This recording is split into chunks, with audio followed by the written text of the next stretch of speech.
decía que no, que aquí todavía, perdón, allá en Venezuela todavía hay rusos y mientras tanto pues a Trump le llegó la información de que estaban supuestamente desalojando. ¿Qué información tienes tú que normalmente tienes muchas noticias vinculadas con este tema de lo cual estamos hablando? Buenos días, Vladimir. Bueno, pues, buenos días, ¿cómo está Sergio? Igual a todos los que están conectados con nosotros en este momento. Pues la información básicamente tendríamos que partirla en tres puntos, ¿no? El primer punto tiene que ver con la instalación que ya habíamos destacado hace creo que 2 a 3 meses atrás, la instalación de 5 puntos de lanzamientos antimisiles apostados en una especie de círculo o de anillo de seguridad alrededor de la ciudad capital. Eso sigue instalado, es decir, esa instalación fue justamente organizada por la autocracia del Kremlin y sigue instalada estas bases militares, ¿no? Esto en primer lugar. En segundo punto, nosotros veníamos denunciando la presencia rusa en Guayana, en Bolívar, y lo que te puedo decir que al menos donde solían estar ya no se encuentran, no están allí, no sabemos si es porque terminó su misión. Algunos me decían, bueno, Vladimir, entonces ¿será que se desmontó el plan Escudo Guayanes? Yo no lo creo, en todo caso pienso todo lo contrario, que ya se establecieron las bases para el trabajo con el Escudo Guayanés, porque fueron 3 meses que estuvieron apostados los hermanos Rodríguez con altos jerarcas cubanos. Ya no y también están, con por rusos. cierto, Ya no Vladimir, están. ya no están.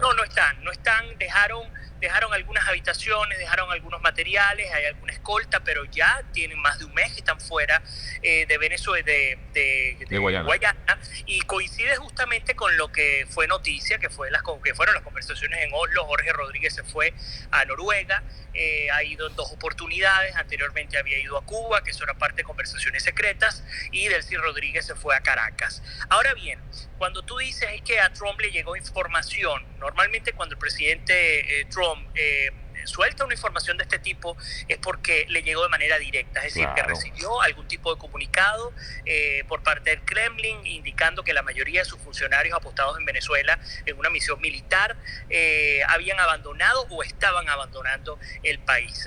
Lo que dicen algunos expertos es que por supuesto Trump no debió haber dado a conocer esa información, porque eso se supone un golpe fuerte en términos de imagen al Kremlin, le hace lucir débil ante su contraparte, porque al fin y al cabo los dos grandes monstruos desde el punto de vista militar siguen siendo Estados Unidos y Rusia.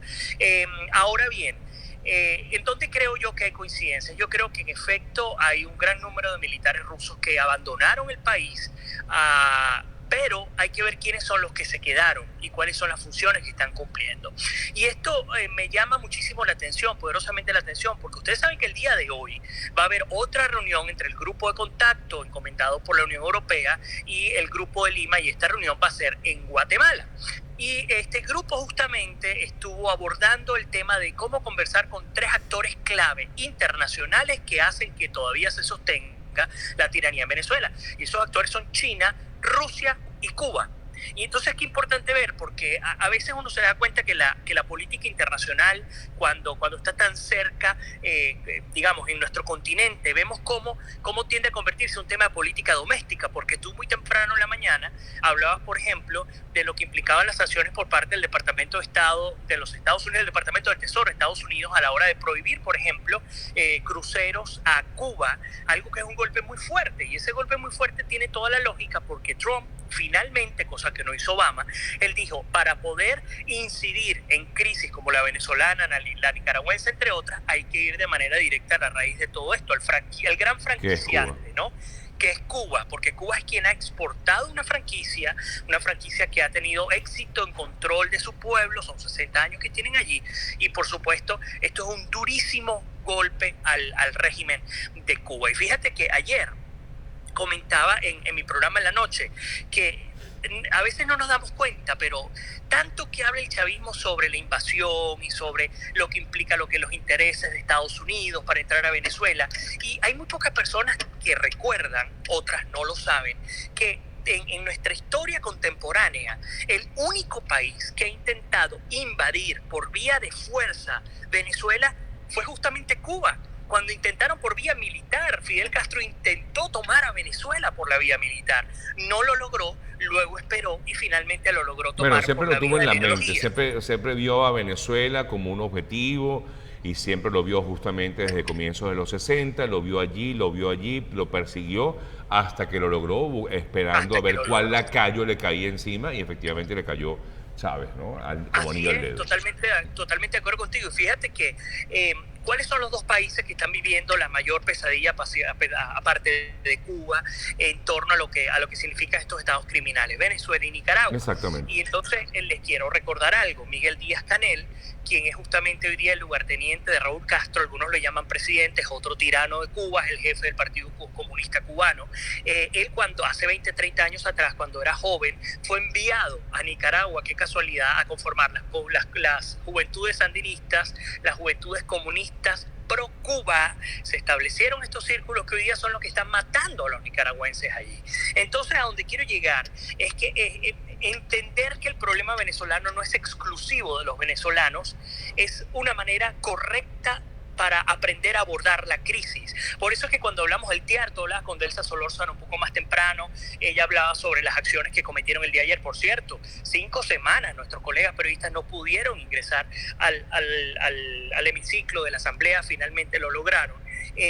Nos da a entender que el resolver el problema venezolano no es un tema exclusivamente humanitario para los venezolanos, porque el resolver el problema venezolano es un asunto de interés hemisférico. Por eso es que Estados Unidos, cuando habla de Cuba, dice que justamente es encargado de perturbar al hemisferio occidental, Cuba, y estamos hablando del caso venezolano. Entonces, por eso es que el llamado tiene que ver a Cuba y tiene que ver con Brasil. Fíjense que el canciller ruso Sergei Lavrov emitió un comunicado casi que al unísono con el canciller colombiano Carlos Holmes Trujillo, que indicaba que ambos, que por supuesto no querían una opción militar para Venezuela, no querían un tema de coalición, pero qué interesante ver, una cosa es decir, no quiero, queremos salir por vía pacífica, y otra cosa es escuchar lo que se escuchaba un año atrás cuando decía, y les pido disculpas, cuando Rusia decía directamente que apoyaba al régimen de Nicolás Maduro. Sí, se nos fue de pronto la onda, Vladimir, allí. Ahora, por supuesto, vamos a esperar a ver, y hablando justamente de eso que comentabas hace rato, de estas reuniones del grupo de contacto con el Grupo de Lima.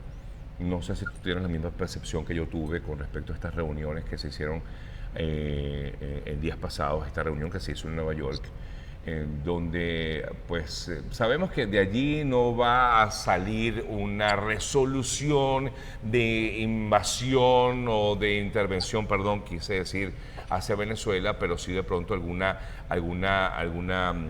resolución, digamos, con una sentencia importante con respecto a Venezuela.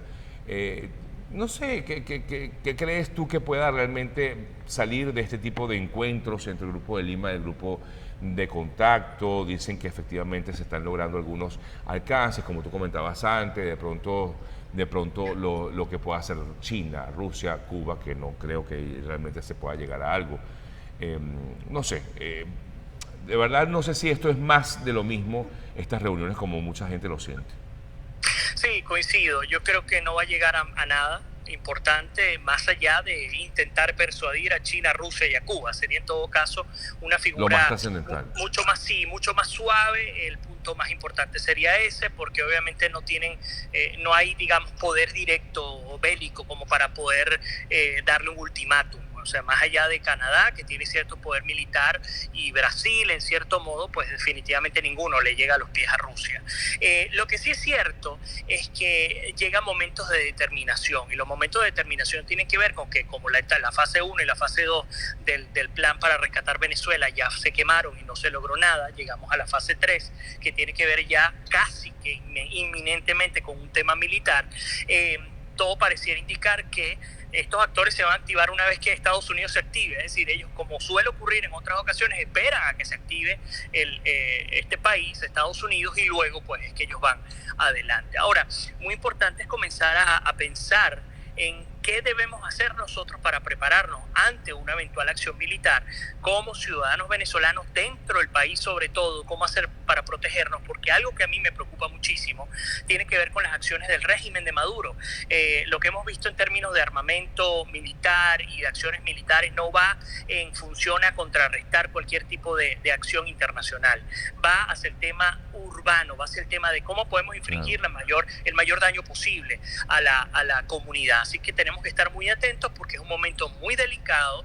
El régimen sabe que se les está jugando, pero también temo que el tiempo, mientras más pasa el tiempo, digamos, mayor incertidumbre se genera en torno a aquellos que apoyan o que apoyamos la coalición liderada por Guaidó, y por otro lado, pues vemos cómo sigue avanzando el régimen de Maduro, porque eso es una realidad, obvio, cada vez más amilanado. No sé si lo comentaste esta mañana, Venezuela acaba de perder 21 toneladas de oro adicionales en Rusia, son casi $1.000 millones que acaba de perder. Afortunadamente Citgo se está sumando para investigar a casos de corrupción en torno a la estatal petrolera. Estamos viendo cómo se están moviendo las cosas en función a las declaraciones, por ejemplo, del Pollo Carvajal.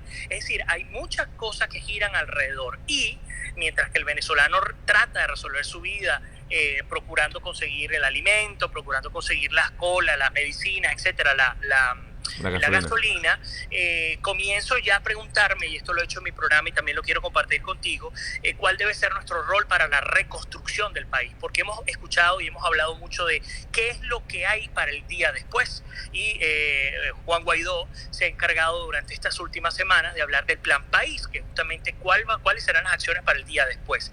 Sin embargo, adicionalmente tenemos que comenzar a pensar qué debemos hacer nosotros para, por supuesto, lograr que Venezuela camine hacia un futuro mejor, y esto no en términos idealistas, en términos concretos. ¿Cómo podemos incidir nosotros para llevar a nuestro país a otro nivel que es determinante, pues, para el futuro de la nación? Vladimir, como siempre, agradecidos, pendientes de tu trabajo. Por favor, recuerda a nuestros amigos dónde te pueden ver, no solamente tus redes, porque tú siempre hablas de tu programa, y yo quisiera que tú también pues hicieras tu invitación, porque tú te conectas todos los días, y bueno, también te pueden seguir, por supuesto, por allí. Muchísimas gracias, Sergio. Como siempre, un honor estar acá. Y para los que nos están acompañando en este momento, todas las noches, a las 7 de la noche, hora del este en los Estados Unidos, es decir, hora Miami, hora Venezuela, estoy al aire a través de América es Noticia, mi programa, que ya tiene 4 años al aire. Salgo de lunes a jueves y analizamos todo lo que ocurre y lo que acontece en el continente americano, con especial hincapié, por supuesto, en el tema venezolano. Nos pueden sintonizar a través de mi cuenta en Instagram, @Vladimir Kislinger, y también para aquellos que les gusta el Facebook, esa fue la plataforma original que nosotros utilizamos. Pueden buscar, si mi nombre es muy complicado, coloquen América es Noticia en el buscador y van a conseguir una página pública que se llama Vladimir Kislinger, América es Noticia. Sobre todo, lo que tiene más valor en el programa es la participación. Entonces nos sentamos a discutir y meternos a debatir qué es lo que ocurre y lo que acontece en el continente. Muchísimas gracias. No, gracias a ti, Vladimir, como siempre. Un fuerte abrazo y seguimos en contacto. Nos hablamos luego, que tenemos que hablar otras cosas. ¿Okay? Seguro, gran abrazo. Un fuerte abrazo. Gracias a Vladimir Kislinger, amigas, amigos. Bien, interesante como siempre mi conversación con Vladimir, nuestra conversación.